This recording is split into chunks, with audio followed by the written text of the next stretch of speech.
Hello friends, welcome to my study with Anu channel. और उम्मीद करती हूँ आपको मेरे सीडीपी के सारे लेक्चर पसंद आ रहे हों। और अगर आपने नहीं देखे हैं तो बैक जाके सारे सेक्शन देखिएगा, सारे लेक्चर। अगर आपको कुछ भी इम्पोर्टेंट लगता है, जो आपको कुछ डिस्कस करना है, तो आप मुझसे डिस्कस कर सकते हैं। ठीक है, तो आप बैक जाके अभी तक मैंने सीडीपी के 9 चैप्टर्स डाले हुए हैं, तो प्लीज़ रीड आउट करिए। ठीक है, और अगर सेशन पसंद आता है तो लाइक, सब्सक्राइब और कमेंट ज़रूर कीजिएगा। ओके, चलिए आज आज मैं सीडीपी का जो टॉपिक लेके आई हूँ आपका, वो आपका कोहलबर्ग से है। ठीक है, आपने पढ़ा होगा कि कोहलबर्ग ने क्या कहा था, कितनी लेवल्स दिए थे, कितने स्टेजेस दिए थे। क्योंकि ये जो मैं आपको पढ़ा रही हूँ वो आपने जब सी टेट अटैम्प्ट किया था, यूपी टेट अटैम्प्ट किया था, डी ट्रिपल एस पी आप जब अटैम्प्ट कर रहे थे, तो उसमें भी आपको ये सारी चीज़ें पूछी गई थी। तो ऐसा नहीं है कि मैं कुछ आपको न्यू चीज़ बता रही हूँ, बट मैं आपको उसमें एक्सप्लेन कर रही हूँ कि आपको और अच्छे से समझ में आए। ठीक है, तो अगर आपको सेशन पसंद आए तो प्लीज़ लाइक कीजिएगा। Okay, and subscribe and comment. Okay, चलिए आज का जो टॉपिक है हमारा कोहलबर्ग का टॉपिक है। इसमें कोहलबर्ग ने क्या कहा था, कोहलबर्ग ने क्या अपने किस चीज़ पर अपनी थ्योरी दी थी, और उन्होंने क्या क्या बातें बोली थी। ठीक है, तो इन सब के बारे में हम पढ़ेंगे आज। ओके, तो सबसे पहले जो कोहलबर्ग थे साहब थे, वो उन्होंने नैतिक बोला जाए कि उन्होंने क्या विकास दिया था, तो कोहलबर्ग साहब ने मोरल डेवलपमेंट पे अपना थ्योरी दिया था। ठीक है, मोरल डेवलपमेंट मतलब आपका नैतिक विकास। ओके, अब नैतिक विकास के बारे में उन्होंने बोला तो सब फिर ये क्वेश्चन पुटअप होता है कि कोहलबर्ग जो थे वो कहाँ के साइकोलॉजिस्ट थे, तो वो अमेरिकन साइकोलॉजिस्ट थे, ये आपको याद रखना है।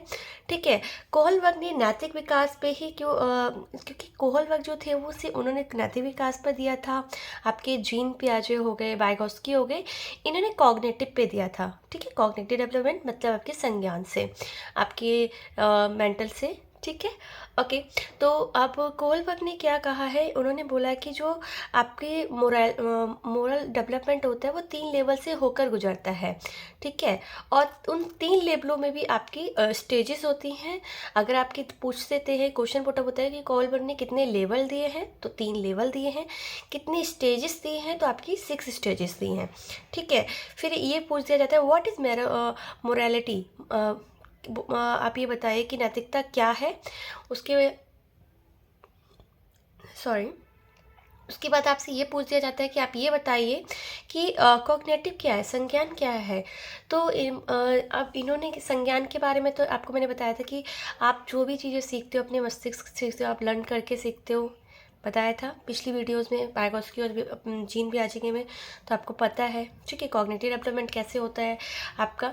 अब आपसे पूछा जाता है कि मोरल डेवलपमेंट आपका कैसे होता है। तो अब आपको पता है कि कैसे इस पीयर ग्रुप्स के साथ रहना है, कैसे स्टडी करना है, कैसे आप किसी की हेल्प कर सकते हो, आप किसी से हेल्प ले सकते हो, ये सब चीज़ें आप सीख गए थे।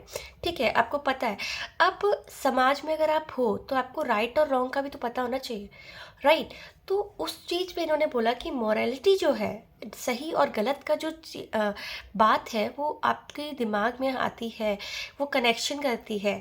ठीक है, ये सब ऐसा नहीं कि आप दिल से डिसीजन ले लेते हो कि नहीं ये अच्छा है ये बुरा, नहीं, आप अपने दिमाग से लेते हो, ये बोला है इन्होंने। ठीक है, अब मोरालिटी जो होती है वो 2 तरह से होती है, एक राइट, या तो आप सही डिसीजन लेंगे, या फिर रॉन्ग, या तो आप गलत डिसीजन लेंगे।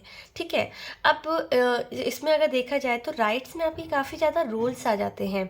कि आपने कभी देखा है कि आपके पेरेंट्स ना बचपन में सिखाते हैं कि मॉर्निंग जल्दी उठना चाहिए, और स्कूल टाइम से जाना चाहिए, टाइम से घर वापस आना चाहिए, किसी के घर पे खाना नहीं खाना चाहिए, घर अपना खाना, मतलब ये एक उन्होंने अपने बच्चे को सिखाया है। ठीक है, अब बच्चे जब कहीं बाहर जाते हैं, उन्होंने वो देखते हैं कि यार इनके पेरेंट्स तो कुछ भी नहीं कहते, ये बच्चे तो 12-12 बजे तक सो रहे हैं, ये बच्चे स्कूल भी नहीं जा रहे हैं, ये तो भाई कुछ भी नहीं कर, मतलब उन्हें सही और गलत का डिफरेंस मतलब समझ में आता है कि अच्छा ये होता है। फिर कुछ आप थोड़े जब छोटी एज पे होते हो, मिनिमम 0 to 9 years में, तब आपके माइंड में ये होता है। अब जैसे ही आप थोड़ा सा एडोलसेंस में आ जाते हो, तब आपके दिमाग में आते हैं कि यार, अब जस्ट फॉर एग्जांपल है इसका कि आप जब सिग्नल क्रॉस कर रहे होते हो, आपने ट्रैफिक सिग्नल देखा है, जब आप क्रॉस कर रहे होते हो तो कुछ लोगों को ट्रैफिक रूल्स पता होते हैं। वो वहाँ पर जब तक रेड लाइट से आपका ग्रीन लाइट नहीं होता तब तक बंदे खड़े होते हैं, वो भी जो जैब्रा क्रॉसिंग होते हैं उसके पीछे। कुछ लोग होते हैं जो जैब्रा क्रॉसिंग पर ही खड़े होते हैं, और कुछ लोग होते हैं कि उनको दिख रहा है कि रेड लाइट है, पर वो निकल जाते हैं। ये दिखाता है कि वो कौन, ये समाज फिर जैसे एक पर्टिकुलरली बंदा है, मैं ही हूँ, ठीक है। अब मेरे को पता है कि भाई रूल्स तो रूल्स है, फॉलो करने हैं। अगर रेड सिग्नल है तो मेरे को रुकना है, ठीक है। कुछ लोग होते हैं कि नहीं रुक रहे हैं, वो चले जा रहे हैं। तो ये सिखाता है कि हम अपनी रूल और रेगुलेशन भी कितने अच्छे से वर्क करते हैं। हमें समाज में अगर रहना है तो क्या राइट बना है, क्या रॉन्ग बना है। अब आपने इसके बाद आपका ना मोरालिटी कॉरपोरेशन आ जाता है, एंड आपका मोर मोरल रिलीजन आ जाता है। कि मोरल रिलीजन क्या होता है, तो मोरल रिलीजन जो होता है वो आपका फंडामेंटल रूल्स पर ही होता है। कि आपने देखा कि ऐसा रूल्स अगर बनाया गया है, हमारे लॉ में है कि ट्रैफिक सिग्नल पे रुकना है तो रुकना है, सिंपल। अब आप नहीं रुक रहे हो, आप जान, ये एक रूल है, ठीक है। अब वही आप कॉर्पोरेट देखते हो, तो कॉर्पोरेशन, तो उसमें आप देखते हो कि अब अचानक से क्या हुआ कि आप एम्बुलेंस को जाने दे रहे हो। ये हम ह्यूमंस ने ही तो बनाया है सारा रूल्स एंड रेगुलेशन। तो इसलिए कभी हमें वो रूल्स फॉलो करने हैं। अगर हमें किसी की जान बचानी है, कोई रूल रेगुलेशन तोड़ना पड़ रहा है, तो वो भी उनके लिए भी बनाया गया है। बट ऐसा नहीं कि आपको डिफरेंस नहीं पता। अब आप नॉर्मल हो, आप लेट हो रहे हो, बट आप उस चक्कर में आप जा रहे हो, अब आपका एक्सीडेंट। तो ये सब चीज़ें आपको ध्यान रखनी होती हैं, ठीक है। तो मुझे लगता है आपको इतना समझ में आ गया होगा कि मोरालिटी क्या है, कॉग्निटिव क्या है, मोरल रिजनेबल क्या है, मोरल आपका कोऑपरेशन क्या है, ठीक है। अब इसके बाद इन्होंने ना एक सैंपल दिया था, किसने, कोलबर्ग साहब ने एक सैंपल दिया जिसमें 72 से 75 बच्चों को रखा और बोला कि मैं एक आपको फिल्म दिखाऊंगा, आप उसमें अपना बताइएगा कि क्या कैसे है। तो जिन बच्चों ने देखा कि हाँ वो तो बहुत ज़्यादा फाइट कर रहे थे, तो वो उस टाइप से रिएक्ट कर रहे हैं। कुछ बच्चों ने देखा कि वो उसका तो बहुत प्यार से रह रहे थे, तो उस टाइप से देखते हैं। कुछ देखते कि वो एकदम शांत से थे, ऐसे वो नहीं होता है जो बड़े मैच्योर बिहेव करते, तो वो वैसे। तो ये होता है कि आप जैसा बच्चों को दिखाते हो, जैसा आप देखते हो, तो बच्चों के दिमाग में ना एक डिलेमा आ जाता है। डिलेमा मतलब एक दुविधा आ जाती है कि ऐसा करना है या ऐसे करना है या ऐसे करना है। अब जो बच्चे ने जैसा देखा है वो उस टाइप से ही करेगा, या आपने तीनों को एक सेम पिक्चर्स दिखाया है तो उनको पता है कि ये भी कंडीशन है, ये भी कंडीशन है, ये भी कंडीशन है, तो कौन सी मेरे लिए सही है। तो एक दुविधा आई, ठीक है, एक डिलीमा। तो इस डिलीमा को ही कोलबर्ग ने एक एग्जाम्पल दिया था। एक हिंज साहब थे, हिंज का डिलीमा है, बहुत फेमस है। हिंज एक पर्सन थे जिनकी वाइफ जो थी वो हॉस्पिटल में थी, और उन्होंने क्या करना था कि उनको ना कैंसर था उनकी वाइफ को, और एक मेडिसिन चाहिए थी जिससे उनकी वाइफ की जान बच सकती थी। अब वो अपने मेडिकल स्टोर पर गए, और मेडिकल स्टोर पर जाने के बाद उन्होंने बोला कि मुझे मेडिसिन की बहुत ज़्यादा ज़रूरत है, मेरी वाइफ बहुत बीमार है और इस मेडिसिन से ही सही हो सकती है। अब मेडिकल स्टोर वाला कहता है कि नहीं, मैं ये मेडिसिन नहीं दूंगा आपको, अगर आपको लेनी है तो इस प्राइस में मैं दूंगा। अब उन्होंने बोला कि इस मेडिसिन का जो प्राइस है वो ये है, मैं आपको इतना दे रहा हूँ, इससे थोड़ा ज़्यादा दे रहा हूँ, बट वो नहीं ले रहा है। वो कह रहा है कि नहीं, मुझे इस रेंज में चाहिए, क्योंकि उसे पता है इसको दवाई चाहिए ही चाहिए। अब हिंज के पास दो ही ऑप्शंस थे, या तो वो दवाई ना ले, अपनी वाइफ को मरने दे, या वो दवाई ले, या तो वो पैसे उतने ले ले, इतने इकट्ठे कर ले कि वो दवाई ले सके, अगर नहीं कर रहा है तो वो उस दवाई को चोरी कर ले। यही ऑप्शंस है, राइट। तो उन्होंने ऐसा ही किया। अब उनके पास पैसे नहीं थे, उनको अपनी जो पर्टिकुलरली उनका जो था कि उन्हें जो करना है वो उनको चाहिए थी उनकी वाइफ, राइट। तो उन्होंने सही और गलत को देखते हुए उन्हें उस दवाई को चोरी कर लिया, ठीक है। तो अब जब बच्चों ने देखा कि, तो कुछ बच्चों ने बोला ये सही किया, उसकी वाइफ मर जाती। कुछ बच्चों ने बोला कि नहीं, ये तो गलत है, चोरी करना पाप है। बचपन में सुना ना, चोरी करना पाप है, नदी किनारे सांप है। तो वही जब बच्चों ने देखा समझा तो उन्होंने बोला कि ये तो गलत है। तो इन्होंने हिंज ने जो बताया कि एक तरीके का डिलेमा बनता है। हिंज ने नहीं, सॉरी, हिंज ने एक थ्योरी दी है कि इस टाइप से उन्होंने अपनी वाइफ को बचाना था, इसलिए उन्होंने चोरी की। ठीक है, अगर आप विदेशों की बात करो तो चोरी करने पे आपको 10 साल की सज़ा हो जाती है। इंडिया में तो कहता ही नहीं क्या ही होता है। हो भी जाता है कभी कभी, तो कभी कभी नहीं होता है, तो बुरी नहीं है इंडिया, बट काफ़ी लेट डिसीज़न मिलता है, और एकदम टाइम टू टाइम डिसीज़न अगर मिलने लगा तो मुझे लगता है कि बेटर है। ओके। ओके, तो फिर मैं इन्होंने एक मोरल रीजनिंग दिया कि बच्चे के अंदर एक तर्क उत्पन्न हो जाता है, वो बच्चा अपना लॉजिक देने लगता है चीज़ों को लेकर।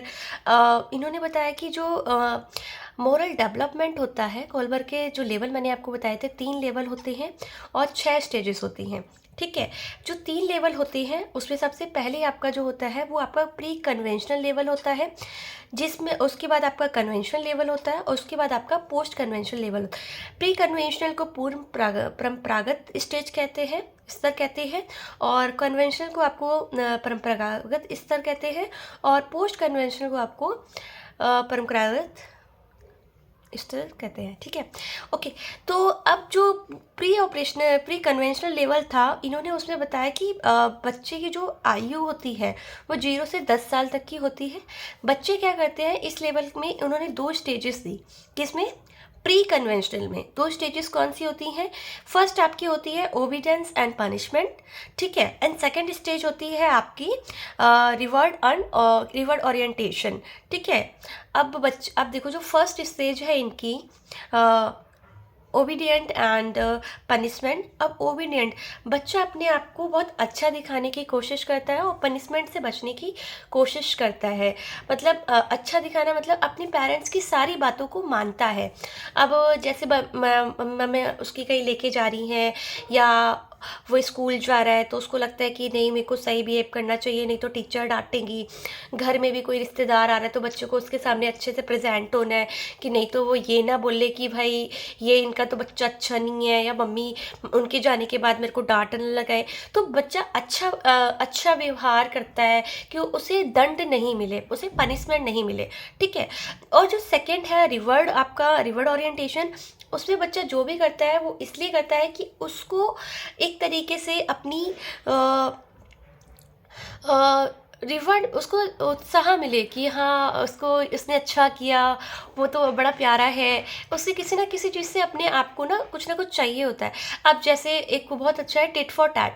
अगर किसी बच्चे को आपने थप्पड़ मार दिया, ठीक है, सॉरी, आपने नहीं, बच्चे ने किसी बच्चे को थप्पड़ मार दिया, अब उसको तब तक चैन नहीं आएगा जब तक वो उसे मार ना दे। या फिर किसी ने उसकी नोटबुक फाड़ दी तो उसको भी तब तक चैन नहीं आएगा जब तक वो उसकी नोटबुक ना फाड़ दे।